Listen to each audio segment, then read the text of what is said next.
And మీ అందరికీ good morning శుభోదయం. ఇప్పుడు టైం వచ్చేసి ఇంకా ఉదయం పూట ఖచ్చితంగా 7 అవుతుందండి. సరేనండి, ఇంకా రాజ్ కుమార్ది ప్రతిదీ వివరంగా మొత్తం మీరు చూపించారు కదా. ఇంకా రాజ్ కుమార్ పెయిన్స్ వచ్చిన కాంచి ఇంకా అంబులెన్స్ పిలవడం, అంబులెన్స్ని ఇంకా వినకుండా రావడం, గవర్నమెంట్ హాస్పిటల్లో చేర్చిన తర్వాత రాజ్ కుమారి పాపం ఎన్ని తిప్పలు పడిందో, ఎంత పాపం ఎంత ప్రాబ్లం పడిందో ప్రతిదీ మీరు చూశారు. కొంతమంది ఏమో ఓవర్ యాక్షన్ అని, కొంతమంది నటన అని అవి అంటూ ఉంటున్నారు. దేనికో ఎందుకో ఏమో మీరు ఇంకా రాజీ స్థానంలో ఉన్న వాళ్ళే, మీరు కూడా దాన్ని ఫేస్ చేసిన వాళ్ళే కదండి. ఇంకా పెయిన్స్ బాగా నటిస్తున్నావే చేస్తున్నావే అంటే మీరు ఆ పరిస్థితుల్లో మీరు కూడా చేస్తుంటే ఇంకా నటన అయితే రాజ్ కుమార్ కూడా నటన అయిద్దండి. రాజ్ కుమార్ కూడా యాక్షన్ చేస్తుంటే మీరు కూడా యాక్షన్ అయ్యిద్ది. ఆ అమ్మాయి కూడా నాటకం ఏదో చేస్తూ ఉంటే ఇంకా మీరు ఇప్పుడు ఆ అమ్మాయి స్థానంలో మీరు కూడా ఉంటారు కాబట్టి ఆ అనుభూతి ఆ పెయిన్స్ అనేది ప్రతిదీ ఏదైనా కానీ సకలేకం ఆ అమ్మాయికి ఎలా తెలుస్తుందో మీకు కూడా అలా తెలుస్తుంది. కాబట్టి సరే, ఆ అమ్మాయి చేసేది నటనే, ఆ అమ్మాయి చేసేది ఓవర్ యాక్షనే, బాగా నటనకు పనికొస్తావు అని అవి అంటున్నారు కదా. ఆ స్థానంలో మీరు కూడా ఉంటున్నారు కాబట్టి రాజ్ కుమార్ మీరు చేసేదే రాజ్ కుమార్ చేసినట్టే. డిలర్ టైంలో అందరు ఎలాగుంటారో మీకు తెలుసు. అలాంటి బుద్ధి తక్కువ మాటలు మాట్లాడి ఒక ఆడపిల్ల ఏమంటారు మనోభావాలను దెబ్బతీయకండి, అది అందరికీ వర్తించిద్ది. సరేనా, ఆ విషయం వదిలేయండి. పొద్దునే అడితొక్కలాగా మాట్లాడడం అసలు అనవసరం. చదువుతున్నాను అనమాట. ఇంకా రాజ్ కుమార్ ఇంతవరకు ఆ వీడియోస్ కామెంట్స్ చూడలేదు, పెట్టలేదు. ఇంకా అమ్మాయి బాధపడుతుందని చెప్పేసి నేను ముందుగానే ఏం కాదు వదిలేదని చెప్పేసి అవాయిడ్ చేసాను చెప్పి చదువుతూ ఉంటాను. ఈ విషయం ఒకటి పక్కన అయితే ఇంకా 100% 10% నెగిటివ్ ఉంటారు సోషల్ మీడియాలో. ఇంకా ఇవన్నీ సహజం అని అన్నీ వదిలే అని చాలామంది చెప్పేసి సపోర్ట్గా వదిలేయలే, ఏముందిలే ఒక చెవిని వదిలి ఒక చెవిని రెండో చెవిని వదిలేయి అని చెప్పేసి అంటూ ఉంటారు. నేను ఇప్పటి నుంచి కనీసం 4 సంవత్సరాలు పెట్టి వీడియో చూసుకుంటా ప్రతి దాంట్లో నెగిటివ్ ఎన్నో ఉన్నాయి. ఆ నెగిటివ్ని అప్పుడే నేను భరించలేకపోతే ఇప్పుడు ఇంతవరకు మనం 75,000 సబ్స్క్రైబర్స్ అయ్యేవాళ్ళు కాదు. ఇంకా ఈ విషయం పక్కన పెట్టేస్తే తర్వాత వచ్చేసి ఇంకా రాజ్ కుమార్ని తీసుకురావడం, తర్వాత అమ్మ నాన్న వాళ్ళు, అలానే మా బాబాయ్ వాళ్ళు, మా తమ్ముడు వాళ్ళు, మా చెల్లెలు, మా బావ అందరు రావడం చేయడం. అంటే మేము వినకుండా ఉంటున్నాం కదా, వినకుండా పని చేస్తున్నాం కదా. ఎల్టూరు రోడ్డు కొండ దగ్గర అండి. చాలామంది అడ్రస్ అడుగుతూ ఉన్నారు మీ పని ఎక్కడ అని చెప్పేసి. ఎల్టూరు రూట్లో ఆంజనేయ స్వామి గుడి ఉంది కదా, కొండెంటిగా వెళ్తే కొంచెం వెంచర్ ఉంటుంది, పెద్ద వెంచరు. ఆ వెంచర్లో పనిచేస్తున్నమాట. ఇంకా ఎమ్మటినే ఇమీడియట్గా నాన్నకి ఇంకా ఊరు నుండి బయలుదేరుతున్నప్పుడే నాన్న ఇంకా మీ కోళ్ళకి ఇలాగ పెయిన్స్ వస్తున్నాయి, మేము బయలుదేరుతున్నాము, మీరు రానని చెప్పేగానే ఇంకా రాజ్ కుమార్ పెయిన్స్ ఉదయం నుంచి సాయంత్రం చిన్న చిన్న పెయిన్స్ అండి. ఎప్పుడు అలాంటి చూడలేను కూడా చూడలేదు. నా కళ్ళేమిటి ఎప్పుడు నేను రాజ్ కుమార్కి మంచి నొప్పులు వస్తే సాస్ కానీ సుహాసినికి కానీ చాలా హ్యాపీ అయ్యేవాడిని. మనకి స్మాల్ బేబీ రాబోతున్నారు అని ఒక తండ్రిగా అయితే నేను చాలా హ్యాపీ అయ్యేవాడిని. అలాంటిది 3rd డెలివరీ అప్పుడు రాజ్ కుమార్ పెయిన్స్ చూశాను. అంటే ఉదయం నుంచి సాయంత్రం చూడలేదు, కానీ సాయంత్రం నేను ఊరు నుండి పని నుండి రావడం, అప్పటికప్పుడు మళ్ళీ రాజ్ కుమార్ 9 గంటలకి 10 గంటలకి పెయిన్స్ అంటాం తీసుకురావడం అన్నీ చూశాను. కానీ తీసుకొచ్చాను, తర్వాత హాస్పిటల్లో చేర్చింది కాంచి 11 గంటలకు అడ్మిట్ అయిన కాంచి నరక యాతన అనిపించిందండి. రాజ్ కుమార్ అయితే ఎంత నరక యాతన అనిపించిందంటే డెలివరీ థియేటరు ఇంకా లోనికి వెళ్ళడం చేయడం అలాగే 4 సార్లు తిరిగింది. అప్పుడు ఎందుకంటే ఆ అమ్మాయికి తెలియట్లా అసలు ఆ పెయిన్స్ అనేది ఇంకా ఎక్కువ అవ్వట్లేదు, ఆ చిన్న చిన్న పెయిన్సే వస్తున్నాయి. కుడితే పెద్ద దెబ్బ కొట్టరా, ఇలా చిన్న దెబ్బ అయితే అసలు భరించలేమంటారు చూసావా. చిన్న నొప్పులు వస్తున్నాయి తప్ప పెద్దగా మోపు అవ్వట్లేదు. అప్పటికి నొప్పులు పడి అప్పటికి మీరు చూస్తూ ఉన్నారు, వీడియోస్ అన్నీ చేస్తూ ఉన్నారు.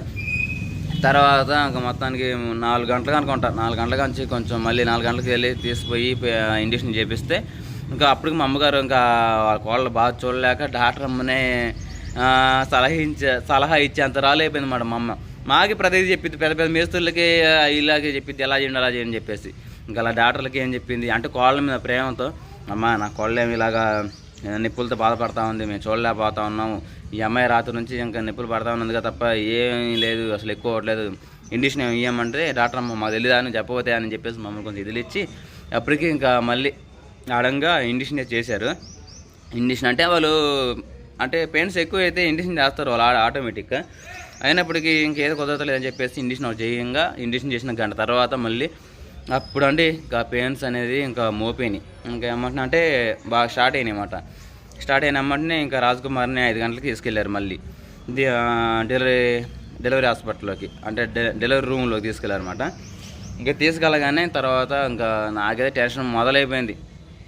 తీసుకోక ముందు ఆ అమ్మాయి పెయిన్స్ పడే చూడడం ఇవన్నీ నేను చూసి నా కళ్ళేపు నీళ్ళు వచ్చి ఏడ్చాను, అంత ఏడ్చాను అనమాట. ఇంకా ఏదో ఎట్ట అనిపించిందంటే నాకు అసలుకి కానుక ఉంచుకోకపోయినా పోయేదే కదా అన్నంత బాధలోకి వెళ్ళిపోయాను అనమాట. అంత డిప్రెషన్లోకి వెళ్ళిపోయాను. ఎందుకంటే నా భార్య బాధ చూడలేక. పిల్లలు ముఖ్యమా భార్య ముఖ్యమా అంటే ఎవరైనా కానీ భార్య ముఖ్యం అంటారు కదా. భార్య తర్వాత ఏమైనా వస్తాయి, పిల్లలు ఏముందండి. అందుకు అంత ఆలోచన వచ్చింది. తర్వాత ఇంకా దేవుల లోనికి తీసుకెళ్ళారు. నేను టెన్షన్తో సువాసన తీసుకొని ఇంకా బయటకు వచ్చేసాను. నాన్న అమ్మ ఇంకా మా చెల్లెమో ఇంకా రాజు దగ్గరే ఉంది. అసలుకి సగం ఇంకా ధైర్యం చెప్పింది ఇంకా ఒక ఆడబిడ్డగా మా చెల్లెల దగ్గరుండి రాజకుమార్కి ప్రతి చూసుకుంది. ఇంకా 6:40 ఇంకా మంచి శుభవార్త అండి. ఇంకా మా తమ్ముడు ఇంకా పరిగెత్తుకుంటూ వచ్చాడు. మా తమ్ముడు పరిగెత్తుకుంటూ వచ్చి అన్న రానా అంటే ఏంద్రా అంటే అన్న బాబు పుట్టాడు అన్న రానా అని చెప్పేసి ఇంకా మీకు రివీల్ చేసేసండి. మీకు చెప్పేశాను. ఇంకా మన దగ్గర ఇంకా ఇంకా అమ్మాయి అబ్బాయి చెప్పడానికి 4-5 వీడియోలు లాగిత్తాలే గట్టిగా అని చెప్పేసి నేను వీడియోల మీద అసలుకి యూట్యూబ్ మీద కానీ వీడియోల మీద కానీ ఆధారపడేవాను అసలు కానే కాదండి. మీకు తెలుసు నేను పని స్టార్ట్ అయ్యాను కానీ అసలుకి వీడియోస్ నేను ఇంటికాడ ఉంటే ఇంకా జరిగే విషయాలన్నీ ఉదయం సాయంత్రం నాకు ఖాళీ ఉండదు కాబట్టి ఉదయం సాయంత్రం మీకు చూపిస్తుంటాను. లైఫ్ స్టైల్ అంతా మీకు ప్రతిదీ వివరంగా ఉంటుంది. కానీ నేను వినకుండా వచ్చాను కానీ ఆ మూట 10 మందిని చూసుకుంటూ ఒక పక్క రాజుని అటు చూసుకుంటూ ఇటు పని ప్రెషర్ ఎక్కువైపోయింది. ఇంకా పని ఉండటం వల్ల నేను వీడియోస్ మాత్రం మీరు గమనించారు లేదా రోజుకి ఒక వీడియో పెట్టడానికే తలకిందులు అవుతుంది నా వ్యవహారం అయితే. ఇంకా అలాగే రాజకుమారి డెలివరీ అయిన కాంచి కూడా నేను మామూలుగానే అసలు వీడియోస్ నాన్ స్టాప్గా పెడతా ఉంటాను. అలాంటి రాజకుమారి డెలివరీ అయిన కాంచి నాని అసలు ఏంది యూట్యూబ్లో ఛానల్ వీడియోస్ పెట్టట్లేదు సరిగ్గా మీరు గమనించారు లేదు. రోజుకి ఒక వీడియో పెట్టడానికే నాకు తలకిందులు అవుతుంది అన్నమాట. ముందు పని తర్వాత యూట్యూబ్, అది మాట నేనైతే అనుకునేది. తర్వాత వచ్చేసి ఇంకా మా తమ్ముడు అలా చెప్పగానే నాకైతే ఫుల్ హ్యాపీ అనిపించింది. సరేలే ముందు రాజకుమారి ఇంకా మగబిడ్డైనా ఆడబిడ్డైనా ముందు రాజకుమారి సేఫ్ డెలివరీ అయిందా లేదా అని చెప్పేసి త్వరగా మా చెల్లెని నేను అందరూ అడుగుతుంటే ఆగు మాకు మేనలు పుట్టేళ్ళే కానీ నీ కొడుకు పుట్టేళ్ళే కానీ నాకు కళ్ళు తిరుగుతున్నాయి, మా మేనలను చూసి ఆ డెలివరీ కార్డు ఉండి చూసి నాకు కళ్ళు తిరుగుతున్నాయి అన్న ఒక పావుగంట కదిలిక అని చెప్పేసి మా చెల్లెమో కాసేపు ఇంకా 10 నిమిషాలు అంటే డెలివరీ దగ్గర ఉంది కదా ఎవరికైనా కళ్ళు తిరుగుతాయి, ఆమె ఫస్ట్ టైం కదా అలాగ ఆగిపోయింది అన్నమాట చెప్పడం. తర్వాత మా నాన్న దగ్గరికి ఇంకా మా అమ్మ దగ్గరికి వీళ్ళందరూ తీసుకోగానే వాళ్ళందరూ నవ్వుతున్నారు. ఫుల్ హ్యాపీ అయిపోయాం. నైట్ అంతా బాధతో ఏదో వేదంతో ఉంటే ఆ బాధలు ఆ వేదన మొత్తం ఇంకా ఆ స్మాల్ బేబీ అయితే నా చిన్న కొడుకు అయితే 6:40 తీర్చేశాడు. అందరికీ అయితే స్మైల్ అలాగే ఇచ్చేసాడు అనమాట. ఇంకా నాకు ఫుల్లీ హ్యాపీగా ఉంది. ఇంకా తర్వాత వచ్చేసి ఇంకా రాజకుమార్ని బయటకు తీసుకొచ్చారు, బేబీని తీసుకురాగానే హాస్పిటల్కి పోయి బలరాం హాస్పిటల్లో ఉమ్మునీరు తాగాడు ఫుల్గా. ఆ ఉమ్మునీరు ఇంకా ఒక పైపు ఒక అరడుగా అంత ఉండిద్ది, ఆ పైపు తీసుకుని ముక్కుల్లో పెట్టి ఆ ఉమ్మునీరు మొత్తం శుభ్రంగా బయటకు తీసేశారు. ప్రైవేట్ హాస్పిటల్ చూపించాను చిన్న బేబీ ఎలాగుందని చెప్పేసి. తర్వాత ఇంకా నేను రాగానే రాజకుమారి ఇంకా మళ్ళీ మామూలుగా యథావిధిగా బెడ్ మీదకి వచ్చేసింది. ఇంకా ఫుల్ నీరసంగా ఉంది. ఇంకా తర్వాత ఇంకా బేబీగా అయినా లాగేసిన తర్వాత ఇంకా పాలు ఇప్పిస్తే అంటే పాలు పట్టిస్తే ఫుల్గా పాలు తాగి ఇంకా బేబీ రాజకుమారి ఇద్దరు సేఫ్ అయిపోయారు. సరేనని ఇంకా చక్కని శుభవార్త చెప్పావు మగబిడ్డ అని. ఇంకా చాలామంది కామెంట్స్లో కూడా నాని మీకు ఖచ్చితంగా పుట్టేది మగబిడ్డ అని ఆడబిడ్డ అని చెప్పి చాలామంది అంటా ఉన్నారు.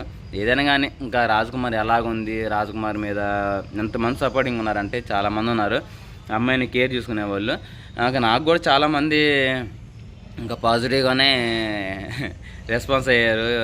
చాలా చక్కగా చూస్తున్నాను ఇలాంటి సమయంలో దగ్గరుండి నువ్వు ఒక భర్తగా నువ్వు చేయాల్సిన బాధ్యత ప్రకారం నువ్వు చాలా చక్కగా చూసుకున్నావు. ఇలాంటి రోజుల్లో ఎవరున్నారు 100 మందిలో 99 మంది ఇలానే ఉంటారు, కానీ నువ్వు ఒక్కడు చాలా బాగా చూసుకున్నావు అయ్యి అని చాలామంది కామెంట్స్ చదువుతూ ఉన్నాను. చాలామంది రెస్పాన్స్ బాగానే ఇచ్చారు. తర్వాత వచ్చేసి ఇంకా రాజకుమారిని ఇంకా అలానే బాబుని అక్కడ నుంచి మళ్ళీ పనికాడికి వెళ్ళాను. పనికాడికి వెళ్ళగానే మనం ముఠా బ్యాచ్ ఉన్నారు ఒక 10 మంది. ఇంకా అన్న అల్లుడు ఏంది మరి బాబు పుట్టినాక మరి ఏంది పార్టీ అనగానే ఇంకా ఈ పార్టీ విషయాలు ఇవన్నీ తర్వాత వచ్చేసి పార్టీ ఇవ్వడం ఇవన్నీ చేశానండి. ఇవన్నీ నెక్స్ట్ వీడియోలో చూపిస్తాను మీకు. మొత్తానికి అయితే ఇంకా ఎవరు పుట్టారా అన్న విషయం చెప్పడానికి మీకైతే ఈరోజు ఈ వీడియో తీసాను అనమాట. ఇప్పుడు టైం వచ్చేసి ఇంకా ఉదయం పూట అవుతుంది కదా. మేము ఈరోజు డిశ్చార్జ్ అవుతున్నాము. రాజకుమారి ఎన్ని రోజులు ఉంది హాస్పిటల్లో, అసలు ఏమైంది, ప్రతిదీ ఎంత నెక్స్ట్ వీడియోలు చూపిస్తాను. మనకైతే చక్క బాబు పుట్టాడు. ఇంకా బాబు రేపు అన్నప్రాసన అంటున్నాను, అప్పుడే ముందుకు వెళ్ళిపోతున్నా. ఎప్పుడు 6 నెలలు చేసి అన్నప్రాసనకి రేపు నీళ్ళకి 9వ రోజు ఉంటుంది కండి. ఆ 9వ రోజు బాబుని చూపిస్తాను మీకు, సరేనా? బాబు రాజు ఫుల్ సేఫ్. కామెంట్ సెక్షన్లో రాజకుమారికి ధైర్యంగా ఉండడానికి కామెంట్ చేయండి. వీడియో ఎలా ఉందని చెప్పేసి కామెంట్ చేయండి. అలానే కొత్త వస్తే లైక్ అండ్ సబ్స్క్రైబ్ చేయండి. మా ఛానల్లో ఇలాంటి వీడియోస్ కాకుండా ప్రతిదీ ఎంటర్టైన్మెంట్స్, వ్లాగ్స్, కుకింగ్స్, ఫ్రాంక్స్ ఇవన్నీ ఉన్నాయి. మా గురించి తెలియాలంటే ఛానల్ విజిట్ చేసి మీకు వర్త అనిపిస్తే సబ్స్క్రైబ్ చేయండి. అందరికీ బాయ్ అండి.